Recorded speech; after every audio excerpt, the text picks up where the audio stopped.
Hello fellow makeup lovers, how are you guys doing today? Welcome back to another day of Indie Miss.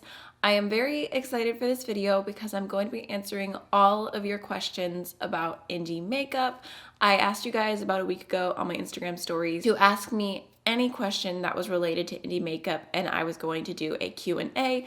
I kind of thought that I would add this along into like my beginner's guide to indie makeup series, just because I feel like it's a really great way to kind of hear what you guys want to know and for me to be able to give that information, and maybe even if you didn't get to ask a question you have might be answered during the course of this video. It is probably going to be a little bit longer. I definitely gave myself time. I just put my son to nap so that I can sit here and answer every single question that I got on Instagram. And if you are very interested for another one of these in the future, I can definitely do it, because my purpose and my channel, I want to help you all discover indie makeup, but also helping you be an informed consumer. So if you're interested in more content surrounding indie makeup and you have not subscribed yet, I would love if you would do that, especially this month because we're doing Indie Miss, indie makeup all month long. Now let's just go ahead and jump on in. I'm gonna try and say everyone's names, but if there's any mispronunciation, I do apologize. The first question I have here is from Sarai719, and she says, best indie brand for complexion products. Well, actually, she said completion products, but I'm pretty sure she means complexion. So I would say Kosas is one of the first brands that come to mind, just because I know that they do have a decent foundation and concealer range. I definitely feel like complexion in general is a little bit harder to find in the indie beauty sphere, especially finding brands that are doing really complete lines, because being able to make an abundant amount of shades costs a lot of money, and for a lot of small indie brands, like, they have to work up to be able to make that investment. I would say Juvia's Place is a good one, especially if you're looking for a really great shade range and more of a affordable price. I know Nabla has some good products, but I've only tried a little bit of their complexion. So those are the brands that come right to mind. And then the next question I have here from the Emily Bird is, what's a product you wish was available indie but still use mainstream for now? Concealer is definitely higher up on the list, just because I feel like a lot of brands don't have a concealer that's light enough for me, especially if they don't have an extended shade range. Yeah, okay, like I'm looking in my concealer drawer and I have one from Kosas. It's a little bit too dark. I have one from Nabla, which is actually a really good shade. But I would say, looking through my collection and just thinking about it in my head, the product that I have the most mainstream for overall would be concealer. Ooh, but also, you know what I could include? I wish that I had a really great indie, like CC cream, like the It Cosmetics, where it's like medium coverage, but really glowy and dewy. I don't have any foundations like that from an indie brand, so I would love that. And then the next question here is from K Bella Beauty, and she says, favorite eyeshadow palette from an indie brand. I feel like that's just wrong. Like, that's asking me to pick a favorite child. I only have one child actually, so that's not so hard, but you get what I'm saying. Oh my goodness, favorite eyeshadow palette from an indie brand ever? I can't do it. I can't do it, because they all have so many different beautiful things about them. I do have a video though that is my top 10 indie eyeshadow palettes, or it's like if I could only keep 10 indie eyeshadow palettes, which is a little different because I was really trying to make sure that my collection was real well-rounded if I only owned 10 indie palettes. So I would throw that in the mix if you want to watch that, but I can't choose just one, I'm sorry. And then she also says favorite indie brand, which again, oh gosh, I can't choose. I mean, I would say Divina is really high up there. I guess, okay, I feel bad choosing a favorite, but I would say, someone was like, choose one indie brand or you're gonna die, I would say Divina, okay? I just feel like I've always had such good experiences with them. Their owner is so sweet. Working with them as an influencer has been great, but also before that, like when I was just a customer, I always had really great experiences. I love their shadows, so I'm gonna go with them. Okay, next is from Little Lee D, and she says, have you tried Chaos Makeup? Are they handmade? Okay, so I know there's Chaos Makeup and then there's Chaos Cosmetics, and sometimes even I get them confused because one is a really big brand and I've heard shady things about them, and then the other is a very small, tiny indie brand. They seem to have really nice products. I haven't tried them, but they look really, really nice. But I actually haven't tried either brand, so I can't speak on them. But the one that is the smaller one, I'm gonna leave on screen their Instagram so you can check them out. I believe that they are handmade. And then the next question is from Bad to the Brow, Millie. She says, what is your first indie brand that you tried? And going all the way back, I would say the first true indie brand that I tried was Makeup Geek, independently owned by Marlene Estelle. And I think her husband at the time, now her ex-husband, they started Makeup Geek together.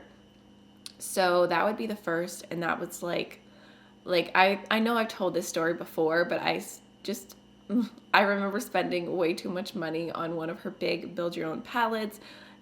Even back in the day, I love single shadows, and it was just like such a joyous experience. But I didn't buy it because it was indie. I bought it because I was obsessed with YouTube, and everyone on YouTube was talking about Makeup Geek shadows, and also Marlena, like she was one of the first YouTubers I ever watched. So next we have a question from Kimzel's Makeup, and she says, best European indie brands. I live in Belgium and shipping plus customs from the USA are horrifying. So I do talk about quite a bit of European indie brands on my channel. I really love pretty much everything I've tried from Nabla. If you're looking for some decent brushes, Zoeva has a lot of really good detail eye brushes. They're a German company. I love Lethal Cosmetics, another German company. I've liked the products from Odin's Eye Cosmetics. I have a little bit more criticism about them, but I do overall like them, from Sweden. I feel like there's another Italian. Oh, We Makeup is an Italian indie brand I really love. I know Russia is kind of like Eurasia, you know, so, but Sigil Inspired is a really great brand as well. I'm not sure if you would get customs from them.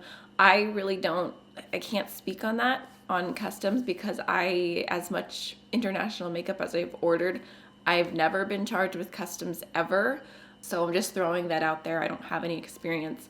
And then from the UK, there's Sample Beauty, which I haven't tried that much of. I really like Certified's palettes. I'm just trying to list all these brands off the top of my head, but if you search any of the ones I talked about on my channel, if you go to my channel on desktop, there's like a little search bar and you can search any brand and you'll find every video I've ever done about them. The next question is from Colorful Audrey, and she says, if you were to pick to buy a super special eyeshadow from only one brand, what would it be?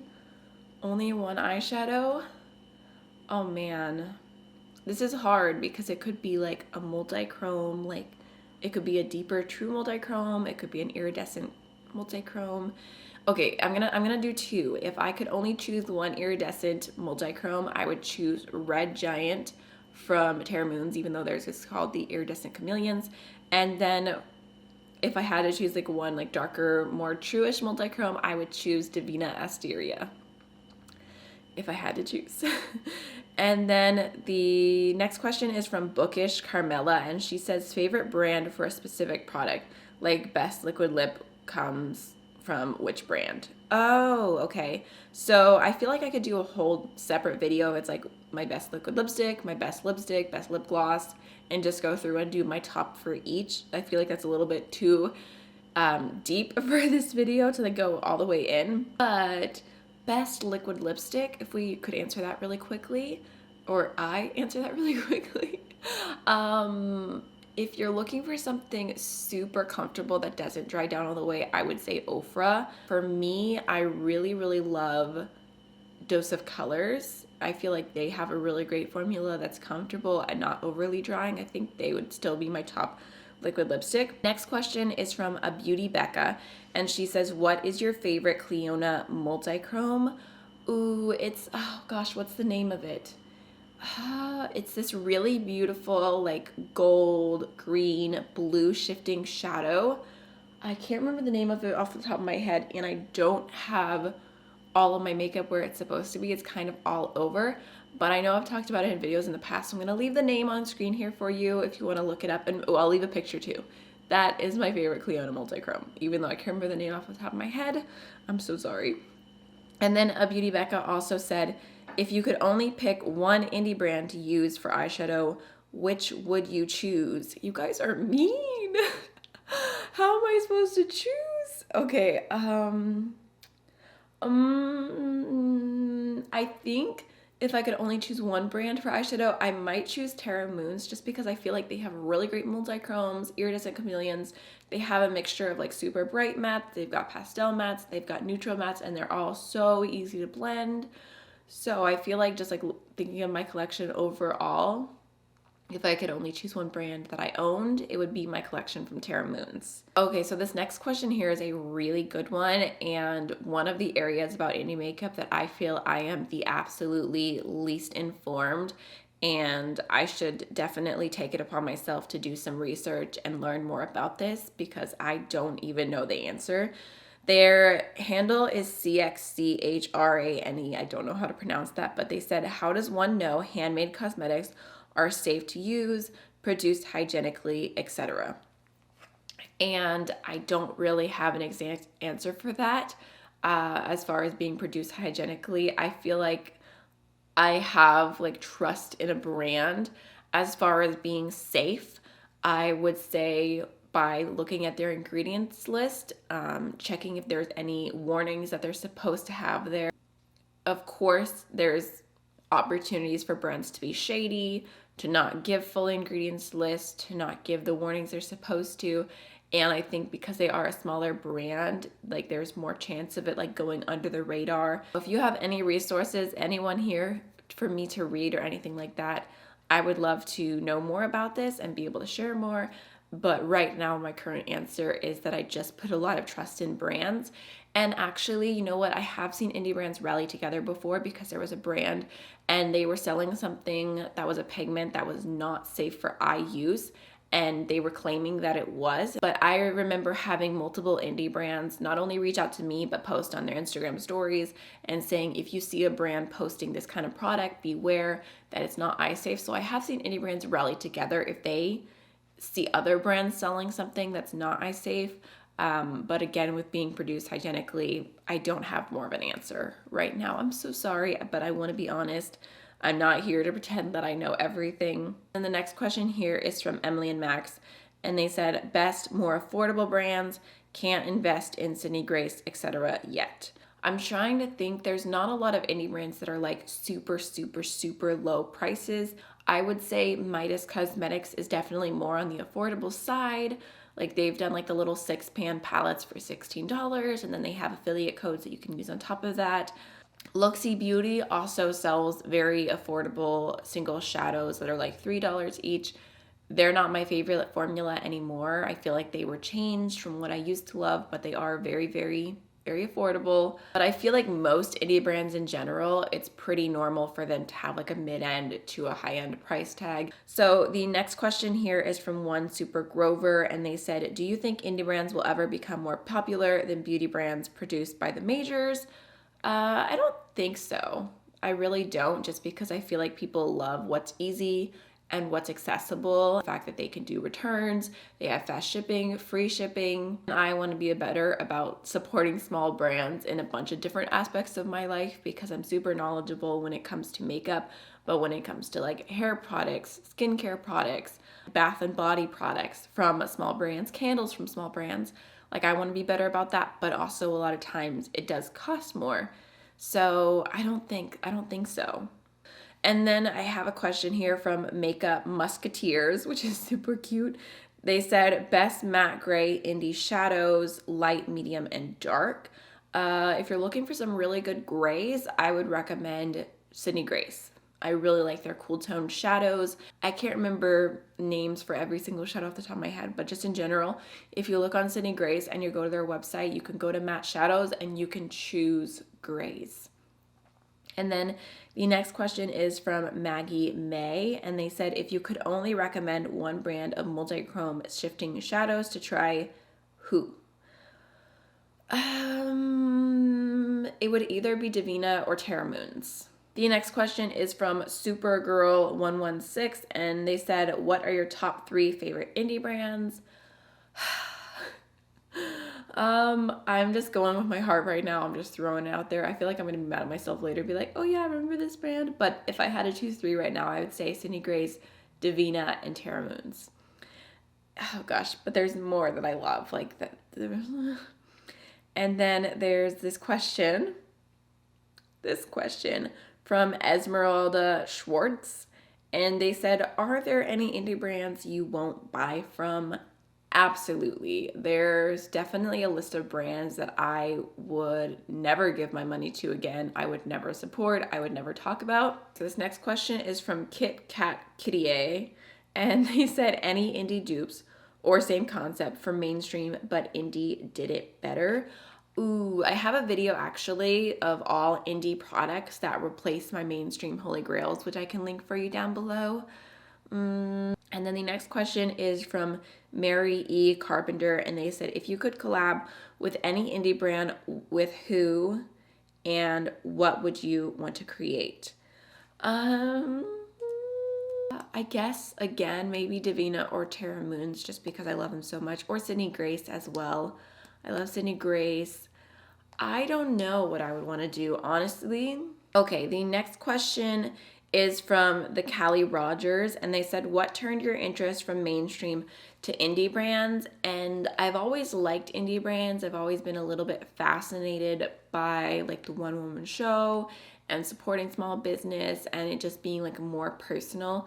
I feel like for so long I tried so many indie brands and I just had so many good experiences, and I felt good as a customer, but also working with indie brands. And like if I talked about a Tarte product and said I love it, like nothing happens. Like it just, life keeps going on. But I'll talk about a small brand and they'll reach out to me and be like, thank you so much. Like this made such a difference. So many people are buying this because of you. And it makes me happy knowing that I'm like supporting like another human being and it makes a difference to them. And then especially like just doing YouTube, I realized sometime earlier this year, might have been March, I did a YouTube boot camp and they talked about like the importance of niching down. I just realized like how passionate I've been about indie makeup and why not just really make that my focus, and instead of trying to talk about everything, have that niche. And I think it's just been really beneficial for me overall when it comes to deciding video topics and just like not exactly making a name for myself, but like if someone talks about me now, they're like, go to Amy for indie makeup. And like, so yes, there's just so much about doing indie that makes sense for me. I don't even know if that's completely what you were asking, but that's the answer. Okay, the next question is best duo multi-chrome iridescent topper shadows, again from the Callie Rogers. And like I said, if I had to choose, I would say Divina or Terra Moons, just off the top of my head. And then next from Mermita Makeup, they said, which are the best quality / your favorite eyeshadow shades from each indie brand? Again, that would be a really, really long answer, so I'm gonna have to leave that to a different video. I do have like a top 10 single shadows ever. Again, I can link down below. I'm just gonna be like linking so many videos. Okay, so I have a few questions in Spanish here. Should I answer in Spanish? Should I answer in English? I don't know. So the first question, I'm pretty sure there's a little typo here, but they said un renting de las sombras por acabado también será interesante. And it seems like they're asking me to do a video on the shadows that I've finished and that it would be interesting, but I can't do that because I haven't finished any shadows. The next question is, ¿Qué te parece la calidad de las sombras de Adept? What's the quality of Adept shadows? I'm so ashamed. I have a palette of shadows from them and I've never used them. I need to do a video on them. They also said, ¿Qué piensas de la calidad de Luxie? Me encanta tu canal, which means what's the quality of Luxie shadows? And I've talked about them recently. Again, I feel like there's been a quality change at this time. I don't personally recommend them, and gracias. Thank you so much. I'm so glad you like my channel. Every time I speak Spanish, I sweat. And those were from Fosca Dos. And then next I have a question from Chiquise J. And they said, how do you find all these brands? Some of them I've never heard of. And honestly, it's just For one, a lot of it is memory now because I've just known so many brands and it like builds on itself over time. Another thing is Indie Makeup Spotlight, my Instagram account, spotlighting small indie brands or just indie brands in general. It doesn't always have to be a small indie brand. I get tagged in a lot of things there. I get messages sometimes about different new brands, and I haven't been as consistent with doing indie makeup releases every week, but when I was going extra out of my way to make sure that I had a bunch of brands to talk about and different indie brands, and I love doing different indie brands you've never heard of. So I would spend a lot of time on Instagram searching those out. And then next is a question from Beauty in the Breakdown, and they said, which brand has the most buttery blendable mattes in single eyeshadows? I would say Terra Moons are very, very buttery. Abby.Lucille said, what is one thing you think the indie community is lacking an area for improvement? Like I said, complexion products as a whole, if we're talking about a product that I feel like a lot of brands are missing, but an area of improvement, I would say I still see a lot of brands not sharing products that are launching swatches on multiple skin tones, only their own, and I really, really want to see that improved. I have a video that I did, I can't remember what that exact title was, but it was something about like the biggest mistakes that indie brands make, and I feel like that goes more in depth on this topic on like areas that I could see improvement needed. And then next there's a question from Makeup by Celie, which says, what indie makeup brands would you recommend for someone first time buying? Actually, you know what? I have a video for you as well. I have like my 5 most recommended indie brands, and I chose those based on overall really great quality, overall good customer service, accessibility, and how fast shipping times are. So I will link that video down below for you. Care Bear Makeup said, your thoughts on Afterpay / Sezzle? Honestly, it's not my money, so I don't have an opinion on what anyone else should do. Okay, so the next question is from Dry Marchin, and they said, will you do a comparison video for the new Davina Star Chasers? Some look similar to past, and I do need to do some comparisons. I did like a first impression swatch party, and I don't know why I didn't do comparisons at the time, but I will try to incorporate that in a future video. Crucindiana said, what qualities make a good eyeshadow? To me, I really like mattes that are not on the thin side. I feel like thin mattes don't blend as well for me or don't stick to my eye as well. So I like a soft, slightly more powdery formula, but I don't want it to be too thin. I feel like that's what works best for me for mattes. And then for shimmers, I either want it to be like extremely metallic or super sparkly, but not pressed glitter. And then Indie Makeup and Dawn said, have you ever tried Indie Fragrance or Bath and Body? And I did buy a soap from Menagerie. They just started coming out with like whipped soaps, and the description online sounded really nice, but when I got it in person, it was way too strong for me, so I ended up giving it to my sister.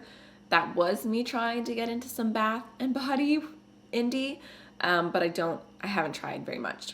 Avostro said, are there any indie brands that you dislike? I definitely thought that said dislike you to start with. That would be a different conversation.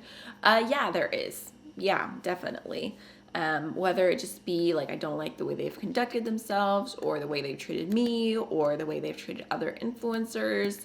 I guess I could just say this really quickly. I feel like I don't have like the space to be like truly as open as I would want to about some indie brands, especially when it comes to bad experiences, because if they have a smaller following than me, which a lot of them do, it just ends up looking like I'm bullying them, even if I feel like they're in the wrong. And it's hard because I want my subscribers and my viewers to be like my number one priority. But I've had this happen in the past where if I talk about a brand, like it's just like it blows up and I feel like a bully, even if I felt like what the brand had done in the first place was wrong. For example, again, just saying like, oh, if I was talking about Tarte and I was like, this whatever product from Tarte is terrible, I can't believe they're selling it, whatever. People would just be like, okay, that's fine, like whatever, Tarte. But if I talk about an indie brand like that, it just like has like a level of personalness to it, even though I don't mean for it to. I had comments that are like, can't you keep this private between you and the brand? Can't you work it out? It's kind of just a place that I'm at. I don't really know what the right answer is. but mostly I've just tried to like stay in my lane, and if I don't talk about an indie brand ever, there's probably a reason. Bombastic Rhea said, what indie brand do you want to see in stores the most? Ooh. Honestly, this is a dream. I don't know when or if it will ever happen, but Cleona, if they had displays, I would probably own every single one of their shadows if I could see them all in person. Then there's a question from Nico Eyes, and they said, what are your favorite colorful indie mattes? Again, Terra Moons, I would say if you're looking for really great pastel colorful shadows, or neons, they have really great ones. But if you want more grungy colorful mattes, I would say Divina. Pola Sowiski, that's probably really wrong, I'm so sorry. 070 said, how to know if an indie brand is a scam. I want to support them but don't want to waste my dollar. I feel like I'm just repeating myself constantly, but if you check out the video that I did on red flags for indie brands, I think it'll definitely really help you on not getting scammed. I also, just like summing up really quickly, my biggest thing would be like listening to the word of mouth of others, looking for reviews. If it's a brand you've never heard anyone talk about, I would be a little bit more hesitant to try them. And then I have a question from Make Art Steph, and they said the best pastels for dark skin. I don't really feel like I'm qualified to speak on this. I know that Midas Cosmetics has some pastel shadows, a palette that was specifically made for dark skin tones in mind. I know that the Glam Light Ice Cream Shop palette was specifically made to be pastels for all skin tones. Okay, so I'm kind of having to skip a few questions just because they're repeats of things I've already talked about. Karen Harris Makeup, my girl Karen, she said, how do you find good deals on indie makeup for someone on a budget? I got you. So for one, I mean, typical holiday sales, especially like Black Friday, you can find really good deals. I mean, I'm trying to think of other times, like Valentine's Day, like just other holidays, there will be more likely to be sales. If you're looking for discount codes, I will link it down below. I have an entire list of indie brand discount codes. That plane is so loud. I'm so curious to hear if you guys can hear that in the background when I'm editing this. But I have an entire list. It's not just my discount codes. If you've ever seen it in my description box and you haven't clicked on it, definitely check it out. It's sorted alphabetically and it has so many different indie brands and so many different codes. So if you're like, oh, I want to make an order from Sydney Grace, let me click on it. And even though I personally don't have a code with them, so it's not in my description box, you can click on that link, go all the way down to Sydney Grace, and there's like 4 or 5 people there, and you can use any of those codes and save yourself a little bit of money. So I don't have every indie brand that's ever existed, but I have a lot, and some of like the most talked about ones. Even like Bitter Lace Beauty, they almost never do codes. I think their first one ever is with Annette's Makeup Corner. That's on that list. This is like the advice that I never listen to, but if you wait and don't buy something the moment it launches, you'll always get a better deal. Like almost always. I'm so terrible at this. I like at the moment I see something, I like it, I want it, I buy it. Ariana Grande style. Okay, oh, this is interesting. Rebecca Perry 086 said, are there any indie brands that let you down that you would be wanting to try again? Okay, right off the top of my head, the first thing I'm thinking is Dandelions Co. Their first palette. I like the looks that I've done with it, but it wasn't like a home run hit favorite. But I would definitely be willing to give them another chance. I don't know if I would say they let me down because the owner was super sweet. The package was beautiful. The product is beautiful. It just wasn't my exact personal preference, but that's like the first thing that came to mind. Also, I mean, I guess I could say this too. BK Beauty, they just came out with a palette recently. I think it was called the True Beauty palette. And again, it was so far from my personal preference as far as makeup products go. But if they came out with more makeup products, I would definitely give them another chance, try more from them. Even though the original palette, like I was so excited about it, but just like using it, I knew like it wasn't for me. It's definitely made for someone who likes way more of a really soft, neutral satin looks. So I could say them as well. Okay, you guys, we're finally getting to the end here. This next question is from Amanda Lee Loves, and they said, do you have an absolute favorite multi-chrome formula? And I would say the Terra Moons, if I'm talking about like true multi-chromes. I have a video ranking all the multi-chrome formulas I've tried, which actually doesn't include the new shadows from Divina. So I really need to test those more in comparison with Terra Moons. But as of right now, I would say the Terra Moons are my favorite just because they're so intense. However, I get comments all the time that I really need to try Cleona's true multichrome, the jeweled multichromes collection, because I've tried so many things from their stained glass collection, almost everything except for that type of shadow. So I do plan on buying at least one or two of those soon-ish to like just to really round out my knowledge and to be able to say like, yes, I like this more, or no, the Terra Moons is just as good, because I've gotten so many comments about it. But right now I would say the Terra Moons, gosh, I think they're called their extreme multichromes, if I remember correctly. All these brands have so many different names for every shadow, and it's hard to keep up with everything. Okay, next question is from Natasha Clifford, and she said, if you could only shop from Divina, Terra Moons, or Cleona, which one would you pick? So I wouldn't choose Cleona because I don't like their matte shadows. I've tried two of their palettes and some singles, and their mattes are just not my favorite. I find them a little bit harder to work with. I don't know if they've reformulated since then, but if I had to choose like off the bat, like I definitely like Divina and Terra Moon's mattes more. But I think, again, just going off of my collection, I would choose Terra Moon's. But if I would really love to have Terra Moon's and Divina, like really.